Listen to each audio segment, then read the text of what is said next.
In 2012, police in Quebec cracked a robbery worth $18.7 million. The loot was not gold, it was not cash, it was maple syrup.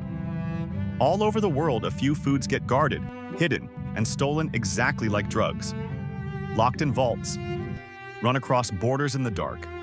Today, 3 foods worth smuggling: sticky syrup pulled from a national reserve, baby eels worth more than cocaine, and butter that vanished from a whole country. Quebec makes most of the world's maple syrup, so its producers built a real strategic reserve. Think of an oil reserve, but sticky. Barrels sit stacked in a giant warehouse in St. Louis de Blanford. Between 2011 and 2012, thieves quietly trucked barrels out to a remote sugar shack, drained the syrup, and refilled the barrels with water so the weight still felt right. Then they slid them back on the shelf. Nobody noticed until July 2012, when an inspector climbed the stacks and a barrel rocked under his weight because it was empty and light. When they opened a full-looking barrel, they found it held water, not syrup. By then, 9,171 barrels were empty, about 3,000 tons of syrup gone. Police arrested 26 people. The ringleader, Richard Villiers, got 8 years in prison and a $9.4 million fine. Next, the most trafficked animal on Earth, the baby European eel. Here is the trick. Nobody has figured out how to breed these eels in captivity, so eel farms in Asia need wild babies called glass eels to raise into food.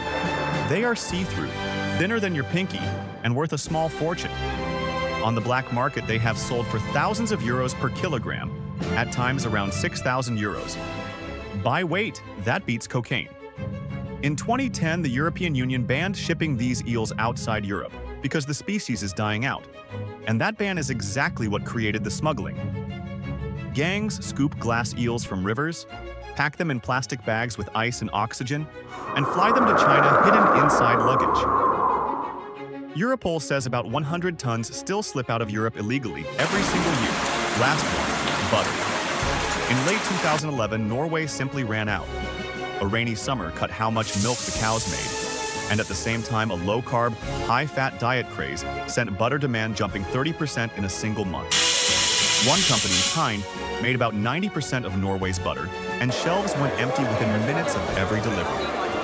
Now here is the catch. Norway puts huge tariffs on foreign butter, so people could not just order more from abroad. So the smuggling started. One small pack of butter hit 300 kroner, about $50.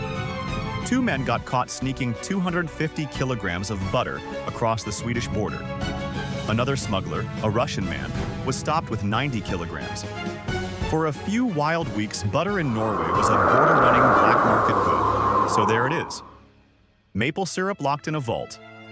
Baby eels flown out in suitcases. Butter run across a national border by the kilogram. Here is the real lesson.